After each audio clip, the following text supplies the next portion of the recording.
অন্যান্য যে কোনো চিকেনের রেসিপির থেকে এই রেসিপিটি কিন্তু আমার সবচেয়ে বেশি ভালো লাগে। সবার প্রথমেই আমি এখানে ছোট ছোট আলু নিয়ে নিয়েছি। এবার একটা কাঁটা চামচের মাধ্যমে এই আলুর গায়ে ছোট ছোট ছিদ্র করে দেব, যাতে করে এই আলুর ভেতর কিন্তু সম্পূর্ণ তেল মশলা ঢুকতে পারে।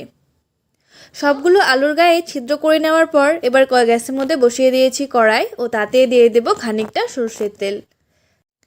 আলুগুলোকে সবার প্রথমে ভেজে তুলে নেব। আলুগুলো ভাজার সময় অবশ্যই এর মধ্যে সামান্য পরিমাণে একটু নুন দিয়ে দেব। আলুগুলো ভাজা হতে হতে আমরা এর জন্য একটা মশলা রেডি করে নেব। তার জন্য সবার প্রথমেই আমি এখানে নিয়ে নিয়েছি দুটো মাঝারি মাপের পেঁয়াজ কুচি, দিয়ে দেব হাফ ইঞ্চি মতো কুচনো আদা, ঝালের জন্য দিয়ে দিচ্ছি কাঁচা লঙ্কা আর গোটা রসুন। এখানে আমি কিন্তু প্রায় দুটো বড় সাইজের রসুন নিয়েছি। এবার এই সব উপকরণগুলোকে কিন্তু পেস্ট করে নিব। আর পেস্টটা কিন্তু অবশ্যই খুব বেশি মিহি করব না, হালকা একটু দানা দানা থাকবে পেস্টের মধ্যে, তেমন করে কিন্তু করতে হবে। অন্যদিকে আমাদের আলুটাও কিন্তু বেশ ভালো করে ভাজা হয়ে গেছে, একদম পুরো লালচে হয়ে গেছে। এবার আমরা এটাকে তুলে নেব। আমরা কিন্তু সকলেই একই মশলা দিয়ে রান্না করি, তেল মশলা, অথচ কিন্তু সবার রান্নার টেস্টেই কিন্তু আলাদা রকম হয়। সেটা অবশ্যই আমাদের মশলার জন্য হয়, আমরা কোন মশলাটা কখন ব্যবহার করি সেটার উপর নির্ভর করেই কিন্তু রান্নার টেস্টটা হয়। তাই অবশ্যই কিন্তু তোমরাও এই ভিডিওটি সম্পূর্ণ দেখো। তারপর সেই তেলে ফোড়নের জন্য দিয়ে দিলাম হাফ টেবিল চামচ মতো গোটা জিরে, দিয়ে দেব 3টে তেজপাতা আর গোটা জিরেটা হালকা ফ্লোট হয়ে যাবার পর এর মধ্যে দিয়ে দিচ্ছি মাংসগুলো।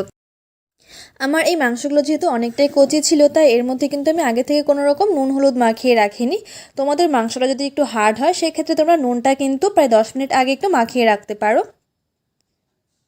মাংসগুলো দেওয়া হয়ে যাবার পর এর মধ্যে দিয়ে দিচ্ছি আরও দুটো বড় সাইজের পেঁয়াজ কুচি, দিয়ে দেবো আমাদের তৈরি করা পেস্টটা, কাঁচা লঙ্কা, পেঁয়াজ, আদা আর রসুনের পেস্টটা দিয়ে দিচ্ছি, আর দিয়ে দেবো স্বাদ অনুযায়ী নুন।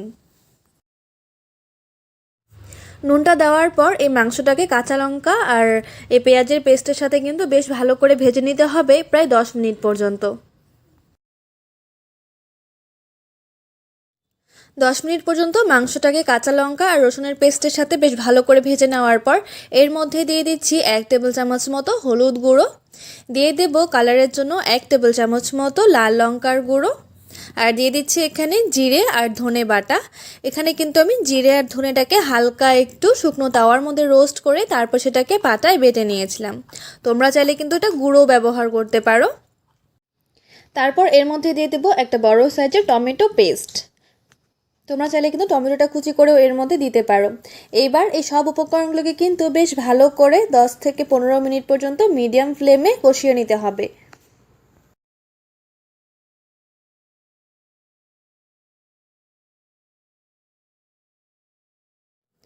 মশলাটা যখন অর্ধেক কষানো হয়ে যাবে তখন এর মধ্যে দিয়ে দেবো ভেজে রাখা আলুগুলোকে।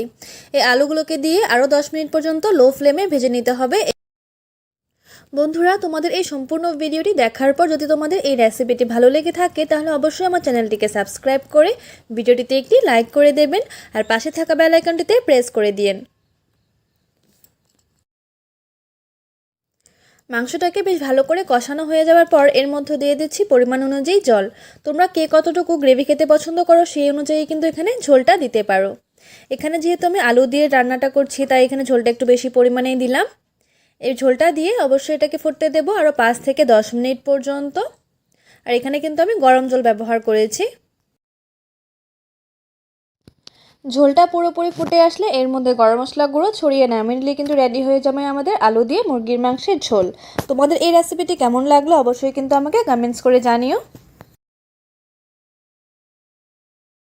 ভিডিওটি শেষ পর্যন্ত দেখার জন্য অনেক অনেক ধন্যবাদ।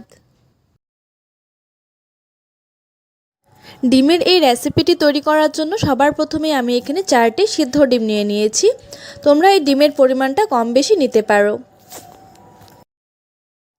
তারপর একটা গ্রেটারের মাধ্যমে এই 4টি ডিমকে ভালোভাবে গ্রেট করে নেব। এই রেসিপিটি তোমরা একবার হলেও ট্রাই করে দেখতে পারো, যেমন সহজ তেমনি সুস্বাদু হয় খেতে। ছোট থেকে বড় সবাই কিন্তু খেতে খুব ভালোবাসবে। 4টি ডিমকে ভালোভাবে গ্রেট করে নিতে হবে। এই 4টি ডিম দিয়ে বাড়ি ভর্তি লোক খেয়ে নিতে পারবে শুধুমাত্র একটি পদ দিয়েই। তারপর অন্যদিকে এটা রান্না করার জন্য গ্যাসে একটি প্যান বসিয়ে দিলাম। এর মধ্যে দিয়ে দেবো পরিমাণ মতো সরষের তেল। তোমরা সাদা তেল দিয়েও রান্নাটা করে নিতে পারো। তেলটা ভালোভাবে গরম হয়ে আসলে সবার প্রথমে একটা শুকনো লঙ্কা এভাবে টুকরো টুকরো করে তেলের মধ্যে দিয়ে দেব ফোড়নের জন্য। দিয়ে দেব হাফ টেবিল চামচ মতো গোটা জিরে।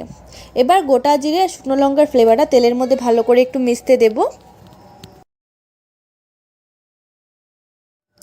তারপর এর মধ্যে দিয়ে দেব দুটো মাঝারি মাপের পেঁয়াজ কুচি, সাথে সাথে দিয়ে দেব একটা মাঝারি মাপের আলু এভাবে ছোটো ছোটো টুকরো করে কেটে নিয়েছি, যাতে সেদ্ধ হতে খুবই কম সময় লাগে। তোমরা চাইলে এই রেসিপির মধ্যে সেদ্ধ আলুও ব্যবহার করতে পারো। এবার এই পেঁয়াজ আর আলুটাকে একসাথে ভালো করে ভেজে নিতে হবে।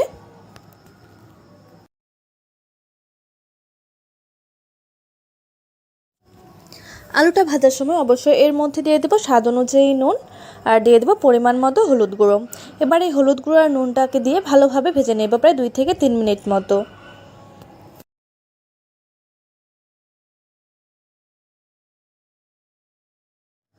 2 থেকে 3 মিনিটের মধ্যে আলু আর পেঁয়াজটা বেশ ভালো করে ভাজা হয়ে গেছে। তোমরা দেখতেই পারছো এর কোয়ান্টিটিটা অনেকটাই কমে গেছে। এবার এর মধ্যে দিয়ে দেবো দুটো মাঝারি মাপের টমেটো কুচি। টমেটোটাকে দিয়ে হালকা একটু নাড়াচাড়া করার পর এর মধ্যে দিয়ে দেবো 1 টেবিল চামচ মতো থেতো করা রসুনটা আমি এখানে থেতো করে দিয়েছি, তোমরা চাইলে বেটেও ব্যবহার করতে পারো। দিয়ে দেবো একটা মাঝারি মাপের পেঁয়াজ বাটা। 2 থেকে 3টে কাঁচা লঙ্কা কুচি দিয়ে দিলাম ঝালের জন্য। দিয়ে দেবো 1 টেবিল চামচ মতো জিরে গুঁড়ো, আর ঝালের জন্য দিয়ে দিচ্ছি এখানে প্রায় হাফ টেবিল চামচ মতো লঙ্কা গুঁড়ো।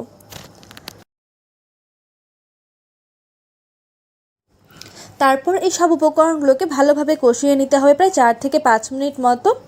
এর মধ্যে আমি কোনো জল ব্যবহার করব না, যেহেতু টমেটোর মধ্যে অনেকটাই জল রয়েছে, সেই জল দিয়ে মশলাটাকে ভালোভাবে ভাজা হয়ে যাবে।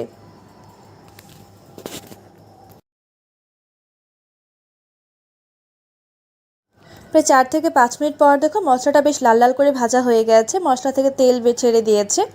এবার এর মধ্যে দিয়ে দেবো গ্রেট করা ডিমগুলোকে দিয়ে হালকা একটু মিক্স করে নেব। তোমরা চাইলে এই রেসিপিটা এমন করেও খেতে পারো, কিন্তু আমি যেহেতু একটু গ্রেভি খেতে পছন্দ করি তাই এটা হালকা একটু নাড়াচাড়া করে নেওয়ার পর সামান্য একটু জল দিয়ে দেবো এর মধ্যে।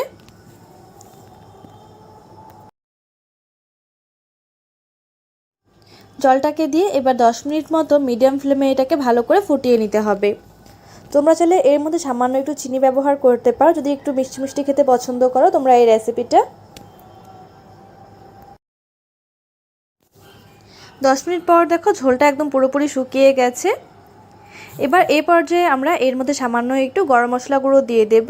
তোমরা চাইলে এর মধ্যে ধনেপাতাটাও ব্যবহার করতে পারো যদি তোমাদের ভালো লাগে ধনেপাতার ফ্লেভারটা।